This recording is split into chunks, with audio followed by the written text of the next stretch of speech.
سنخوض معاركنا معهم وسنمضي جموعا نردوهم ونعيد الحق المغتصب وبكل القوة ندفع.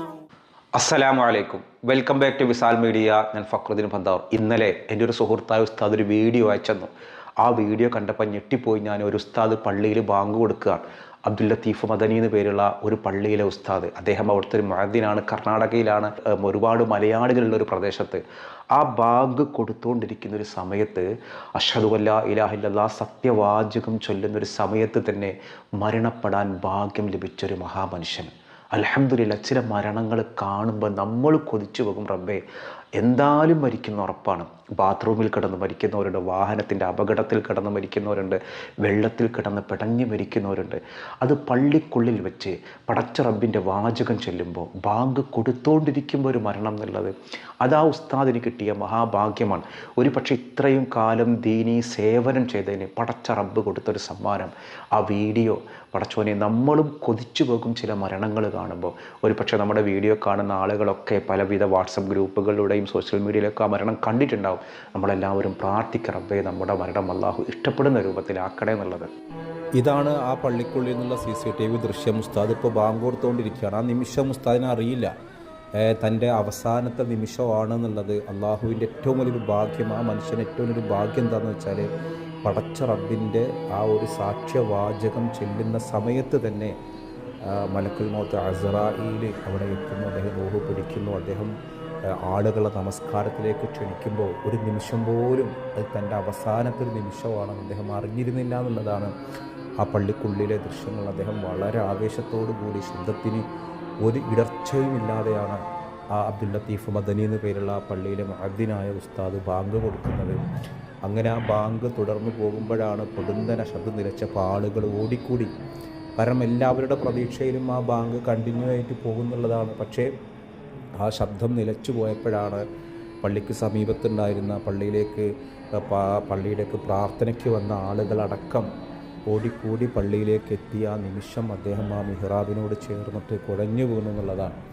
അള്ളാഹു അദ്ദേഹത്തിന് മഗ്ഫിറത്ത് കൊടുക്കട്ടെ, മർഹമത്ത് കൊടുക്കട്ടെ. ഏറ്റവും വലിയൊരു ഭാഗ്യം എന്താണെന്ന് വെച്ചാൽ ആ ഒരു സത്യവാചകം ചൊല്ലുന്ന സമയത്താണ് അദ്ദേഹത്തിൻ്റെ അടുത്തേക്ക് മലക്കുൽ മൗത്ത് അസ്റായീൽ വരുന്നത്. ആ മനുഷ്യനെ സംബന്ധിച്ചിടത്തോളം ലോകത്ത് ഇത്രയധികം മഹത്തരമേറിയ ഒരു മരണം വേറെ ഉണ്ടാവോ? ഒരു നിമിഷം പോലും അദ്ദേഹത്തിൻ്റെ ജീവൻ്റെ ഒരു വില, അത്ര പേരെ നമസ്കാരത്തിലേക്ക് ക്ഷണിച്ചൊരു മനുഷ്യൻ ആ നമസ്കാരത്തിലേക്ക് ക്ഷണിക്കുന്ന അതേ വാചകം ചൊല്ലിയിട്ട് തന്നെ ഹബീബായ റസൂലുള്ളാഹിൻ്റെ പേരും അള്ളാഹുവിൻ്റെ പേരും ഉച്ചരിക്കുമ്പോൾ അള്ളാഹുവിലേക്ക് യാത്രയാവാനുള്ളൊരു ഭാഗ്യം ലഭിച്ച ഒരാളാണ്. അവിടെ വന്ന ആളുകൾ പോലും വളരെയധികം സ്തബ്ധരായി. കാരണം എന്താ ചെയ്യേണ്ടതെന്ന് അവർക്കറിയില്ല. അവർ പ്രാഥമിക ശുശ്രൂഷകളൊക്കെ നൽകുന്നുണ്ട്, പക്ഷേ അതിൻ്റെ ഗൗരവം അവർക്ക് മനസ്സിലായി. അദ്ദേഹം അള്ളാഹുവിൻ്റെ റഹ്മത്തിലേക്ക് യാത്രയായി എന്നുള്ളത്. എത്രയോ പേര് എവിടെയോ വെച്ച് മരണപ്പെടുന്നു. പക്ഷെ ചുരുക്കം ചില ആളുകൾക്ക് മരണപ്പെടുന്നൊരു സമയവും മരണപ്പെടുന്നൊരു സ്ഥലവും നൽകുന്നൊരു അനുഗ്രഹങ്ങളുണ്ട്. ഒന്ന്, ഇത് പള്ളിക്കുള്ളിലാണ്. രണ്ട്, ഇത് മിഹ്റാബിലാണ്. മറ്റൊന്ന്, അദ്ദേഹം ആരാധനയ്ക്ക് വേണ്ടി ആളുകളെ ക്ഷണിക്കുന്ന സമയത്താണ്. അതിലപ്പുറമൊന്ന്, ആ ഒരു സത്യവാചകം ചൊല്ലുന്ന സമയത്താണ്. ഹബീബായ റസൂലുള്ളാഹിൻ്റെ പേരും അള്ളാഹുവിൻ്റെ പേരും ഉച്ചരിക്കുന്ന സമയത്താണ് അദ്ദേഹത്തിൻ്റെ അടുത്തേക്ക് മലക്കുൽ മൗത്ത് വരുന്നത്. ഇതിലപ്പുറം ഒരു ജീവിതത്തിലൊരു മനുഷ്യനിക്ക് കിട്ടുന്നൊരു ഭാഗ്യം മറ്റെന്താ ഉള്ളത്?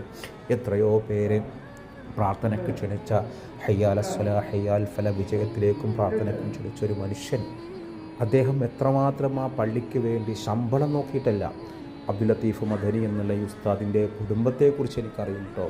അദ്ദേഹത്തിൻ്റെ മക്കളോ അദ്ദേഹത്തിൻ്റെ മറ്റോ അറിയില്ല. പക്ഷേ ഞാൻ ഈ വീഡിയോ കണ്ടപ്പോൾ ചിന്തിച്ചത്, ലോകത്ത് എവിടെയൊക്കെയോ കിടന്ന് പല ആളുകൾ ബാത്റൂമിൽ കിടന്ന് മരണപ്പെടുന്നവരുണ്ട്, വഴിവക്കിൽ വാഹനമിടിച്ച് മരണപ്പെടുന്നവരുണ്ട്, പല രീതിയിൽ മരണപ്പെടുന്നവരുണ്ട്. പക്ഷേ ചില ആളുകൾക്ക് ഈ ദുനിയാവിൽ നിന്ന് തന്നെ ചില അനുഗ്രഹങ്ങൾ ലഭിക്കും. അള്ളാഹുവിൻ്റെ മലായിക്കത്തുകളുള്ള അനുഗ്രഹീതമായി മരണപ്പെടാനുള്ള ഭാഗ്യം ഇദ്ദേഹം ലഭിച്ചു എന്നുള്ളതാണ്.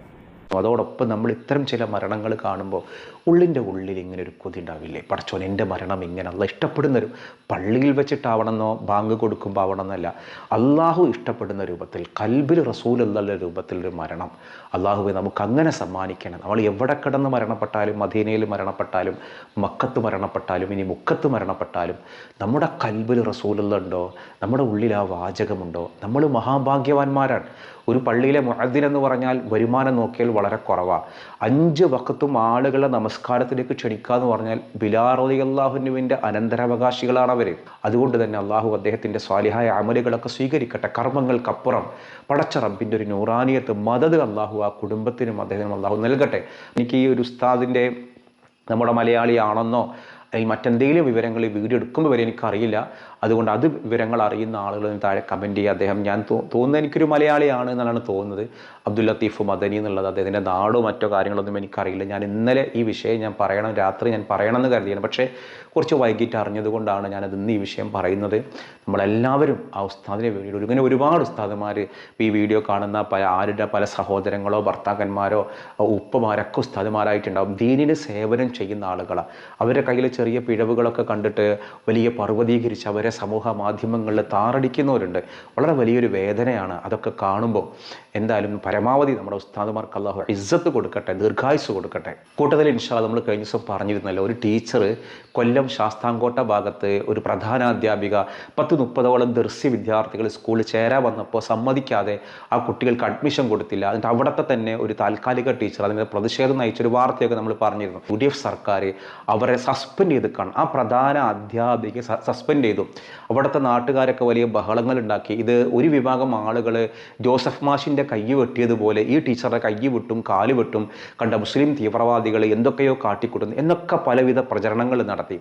ആ ടീച്ചറുടെ കയ്യിലൊരു പ്രധാനാധ്യാപികക്ക് ചേർന്ന നടപടിയല്ല ഉണ്ടായത്. കാരണം ഇതൊക്കെ രമ്യമായി പരിഹരിക്കേണ്ട ഒരു വിഷയമാണ്. അതിന് പകരം അവർക്ക് അഡ്മിഷൻ കൊടുക്കില്ല എന്ന് പറയാൻ ടീച്ചർക്ക് അവകാശമില്ല. ആ സ്കൂളിൻ്റെ PTA ടീച്ചർക്കൊപ്പമല്ല, ആ സ്കൂളിലെ അധ്യാപകർ ആ ടീച്ചർക്കൊപ്പമല്ല, ആ സ്കൂളിലൊരു ക്രിസ്ത്യൻ മാനേജ്മെൻറ്റാണ്, അത് ആ ടീച്ചർക്കൊപ്പമല്ല. പക്ഷേ ടീച്ചറുടെ അധികാരം ദുർവിനിയോഗം നടത്തിയെന്ന് കൃത്യമായിട്ട് മനസ്സിലായപ്പോഴാണ് ആ ടീച്ചർക്ക് സസ്പെൻഷൻ കിട്ടിയത്. ഈ ടീച്ചറുടെ സസ്പെൻഷൻ ശരിയായ നടപടിയാണെന്ന് നിങ്ങൾക്ക് തോന്നുന്നുണ്ടോ? ഇതൊരു ചോദ്യമാണ്.